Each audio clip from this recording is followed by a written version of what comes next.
Here with Jason from Lemon Law from Hartford, New York. How's it going, Jason? Very good. How are you, man? Doing great. Really appreciate you coming on. Let's dive right into it. So, when and how do you guys form? Many years ago, about 24 years ago in high school. We were freshmen. And, we kind of grew up listening to the Green Day, Blink-182, all that kind of stuff. If you listen to our first stuff, our first 2-3 albums are very heavily influenced by Dookie and Dude Ranch and all of that. So right around 2001, we're 14, 15 years old. Just started putting 3 chords together and trying to copy as many of those songs as we could in our own way. The band actually started off with a band named Burnin' Urine. It was actually our first band name, which is our first album's called Europhobia. But that name did not stick, nor did we have any luck booking shows under the name Burnin' Urine. So it changed quite a few times before landing on Lemon Law. That was kind of what we did for many years. I think we went under like 20 different band names over the first 7 years because we could never come up with one that we could all agree on. Hey, I mean, as long as you find the right one, which seems like you guys did, that's all that It's matters. an okay band name. Lemon Law is okay because there's a lot of bad band names out there, and we had a lot. I just told you, Burnin' Urine. That's a pretty terrible band name. And we had the Delinquents, which is terrible, and Stifler. Actually, a couple of these are now bands, like bands that actually play now. Greediocracy. God, Monk on Fire or something. Middle Class Heroes was one that stayed for a little bit. That was okay. Too much like Gym Class Heroes, though. None of these bands, it never stayed. And eventually, when we went to copyright and produce and publish everything, it's all under the Lemon Law name. Like the first three older albums. But yeah, Lemon Law came around like 2007, 2008, because I was a car salesman at the time. And I just thought it was cool, Not only that, but there's other punk bands that have the Law name in it. So it kind of Unwritten Law and Murphy's Law and Down by Law and Lion's Law.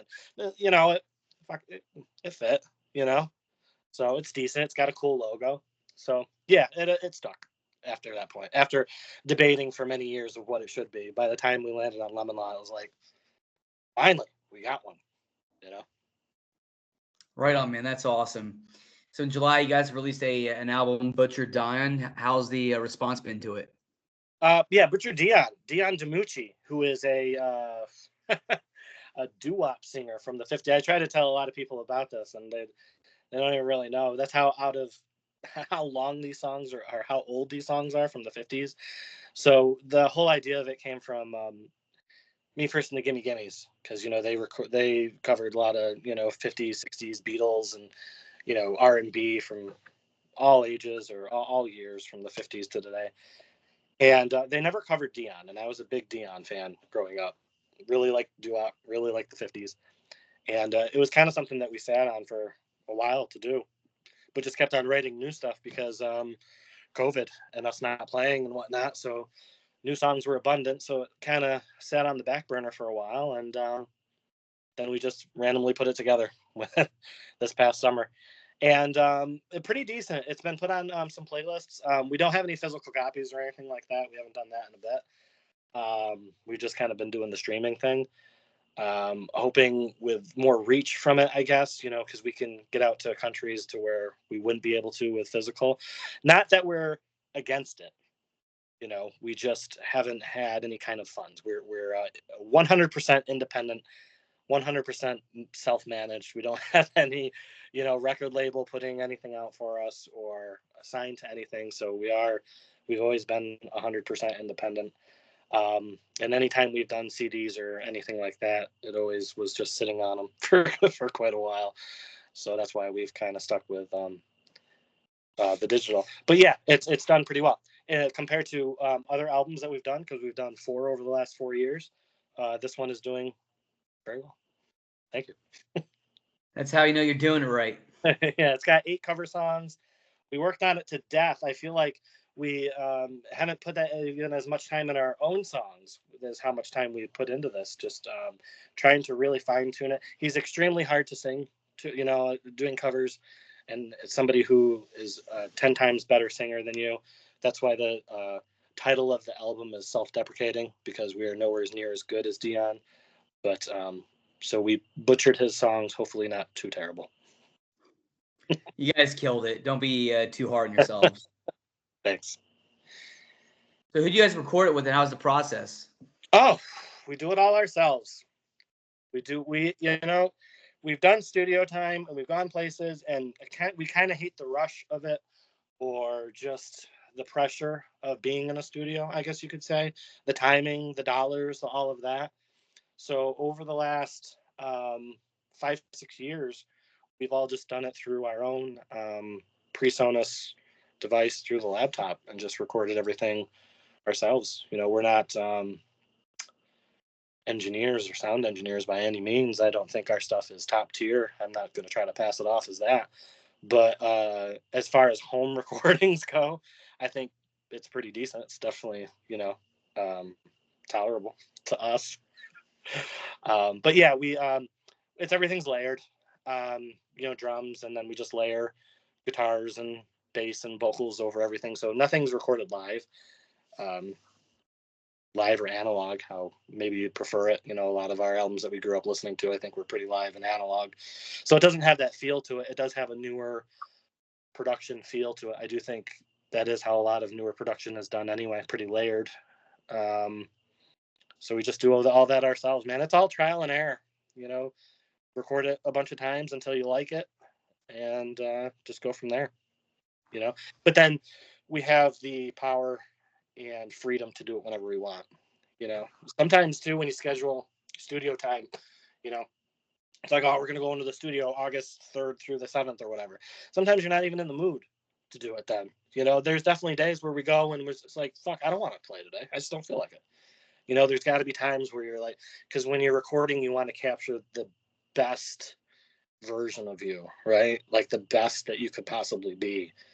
So I don't know, you got to be vibing. You got to be feeling it. You got to be like, yeah, today's the day. And when you're feeling today's the day, that might not be the day that they can record you, or that might not be the day that, everything works out. So I much prefer, and I think we've all preferred just doing it on our own time. We all have, and not only that, but everybody else is in another band. Lemon Law we're polybandorous. Except for me, I'm the only one. This is my only thing. But Jeff plays in an indie rock band, and Jake the drummer, he plays in like a funk band and stuff. And Tyler's in college, he plays in a couple bands. So they all have their own time. We try to get together when we can, and when we have our own studio and we have our own ways of recording, it makes it easier. It's a lot more freedom, and we do it more often. Like I said, we've done like 5 albums over the last 5 years. Name me a band that's done 5 albums over the last 5 years. I can't think of any. Not too many. You might be the only one.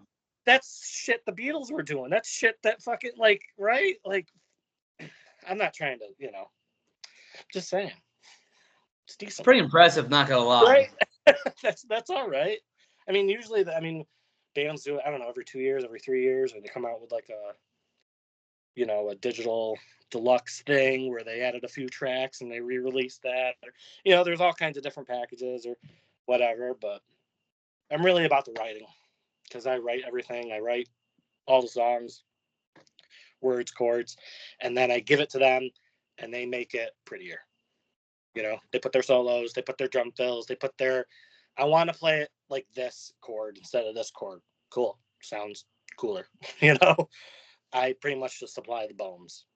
Here's the what I'm thinking. Here's the melody. Here's the lyrics. Here's how it kind of goes. And sometimes they'll add like an intro or, solos and stuff. I'm not much of a soloist. They'll definitely do that. That's awesome. Yeah. So you're from New Hartford, New York. How's the punk rock scene there? Do you have a favorite local band, favorite venue?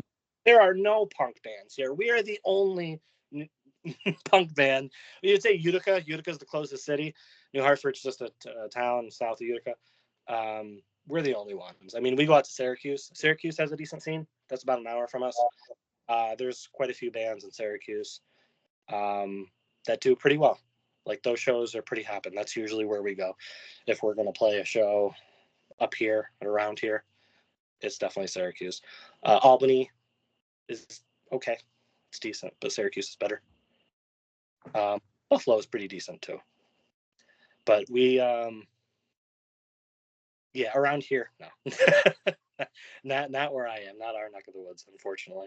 That's kind of always been the uphill struggle for our band, is that we don't have anything terribly local to us for this kind of music at all. It's very country. If we were a country act, we'd fucking killing it. You should switch. No, I'm just kidding. Yeah, maybe a side project or something. Not make it too country, but maybe a little folk, or something like that. Something in the middle, something upbeat, but folky. Maybe I can get away with that. You can never be in too many bands. No. Our band is definitely polybanderous, is what I call it. So who would you say your biggest influences are? My bass influences, oh shit. Definitely Matt Freeman, but I'm nowhere near as good as Matt Freeman. I wish I was. I would even say Fat Mike. Fat Mike's a very weird bass player. He does a lot of weird strumming and a lot of weird things that are put together. So not him so much, more Matt Freeman.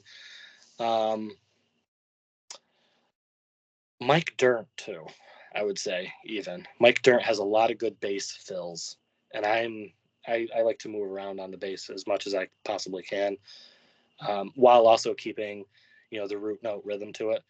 I just don't like it to be boring, but I don't want it to be too much where it's too cumbersome because I sing at the same time. So if I have too much of a cumbersome bass, it just doesn't bode well with melody. So I try to keep a normal bass line while I'm singing, and then when I'm not, get to play along. Keep it like that. But yeah, your fat epitaph bands, I certainly little Joe Raposo, Lagwagon, RKL, very good, very, very talented. So here's the $1 million question for you: if you could tour with one of those bands, which one? If to tour with any of those bands, Yeah, which one?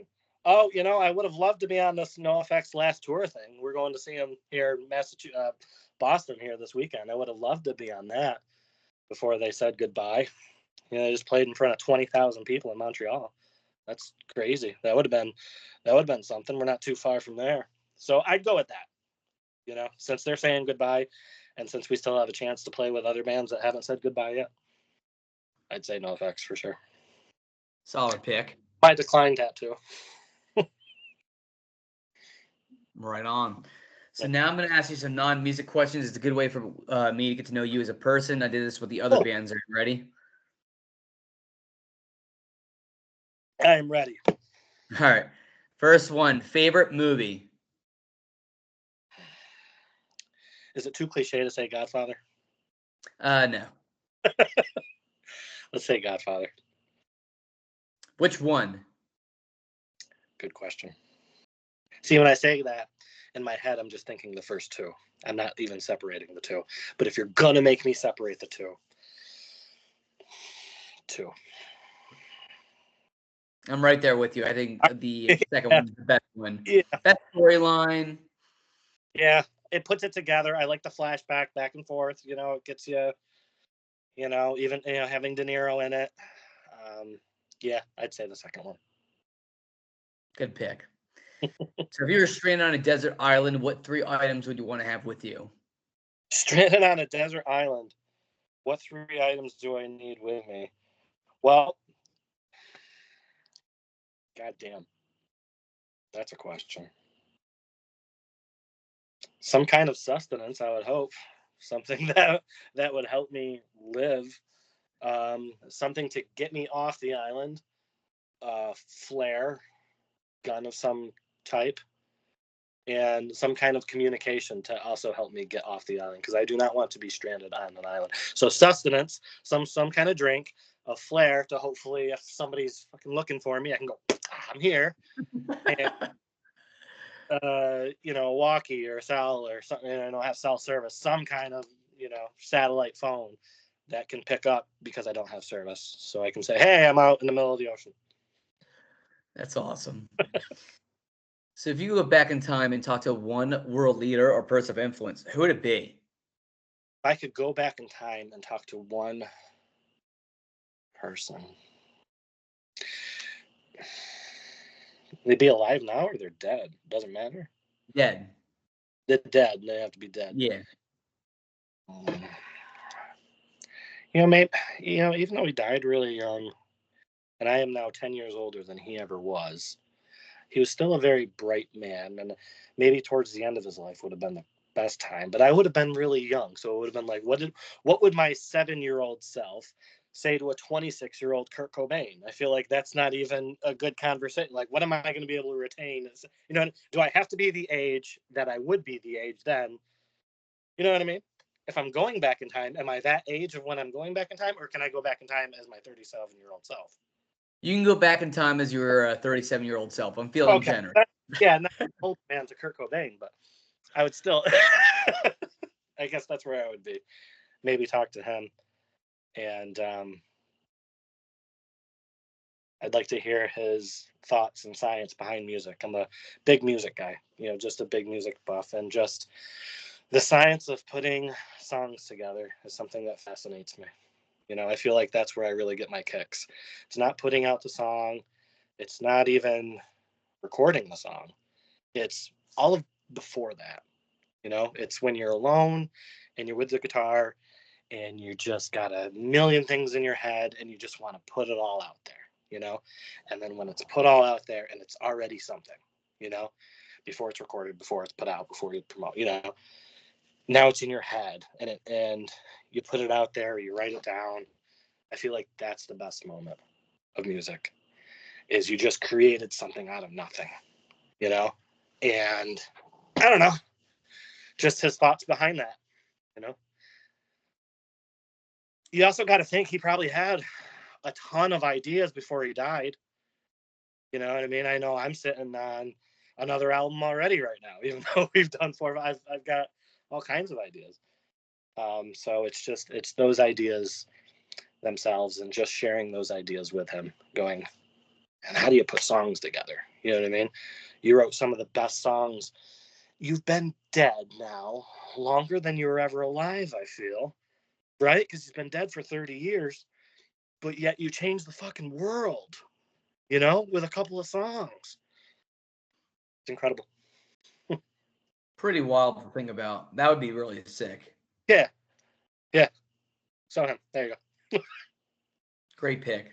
Yeah. So if you had $1 million and you could donate to any charity, which one? Donate to those with Lou Gehrig's disease. My uncle died of Lou Gehrig's disease, and I don't think we have any kind of treatment for it or anything like that. This disease that just eats you alive from your body just eats itself. It's the absolutely terrible way to die. So that's where it would go. Great pick. All right, last question. What are some places in New Hartford that visitors should check out? New Hartford. Oh God, we don't have anything here. We are just a boring town, like any other boring town you go to. If you have a town with a mall that is disappearing before your eyes, and your same old fast food strip, bullshit places, and a movie theater, I guess, might still be there. I'm just fucking, it's just a normal town. There's nothing much. There's a reason why when bands tour, they tend to do a complete triangle around us, from like Toronto, Buffalo, up to Montreal, and over to New York City. They tend to miss this whole area. So if there's anything that I'd like to do in music is to try to bring this area more, or make it more relevant, I should say, because it's not very relevant for touring bands at all. Often skipped over. Got to start somewhere. Somebody's got to do it. Right. We could be the big Syracuse band or something. I don't know. You could be the hero of that town. Yeah, there you go. Maybe someday. Then I could be like, I know that guy. Yeah, there you go. That's awesome, man. Well, I really appreciate you coming on and chatting up a little bit, and this support means the world to me. Yeah, thank you. Thank you for asking to do this. This is really cool. I appreciate it. Anytime. So for the people that are going to watch this interview later, where can they find your music at? Everywhere. Spotify, Apple, Amazon, Deezer, Pandora, whatever you listen to. You just put in Lemon Law. We're the only Lemon Law. You'll find us. Just put it in Google, put it in Bandcamp, wherever you want, and you'll find us. And we do have some merch. We have t-shirts. We don't have any hard copies of vinyl or CDs or anything like that. But we do have t-shirts and stuff. And maybe someday we'll go back into that. We got to be a bigger Syracuse band, and then I'll invest into it. Because like I said before, we're just 100% independent, 100% managed, 100% record everything ourselves. We don't have anybody. We just do this all ourselves. Go and be that hero. Yeah, thanks. Well, I hope you have a great night, and we'll chat soon. Appreciate it, dude. Thanks. Have a good night. Peace. Take care.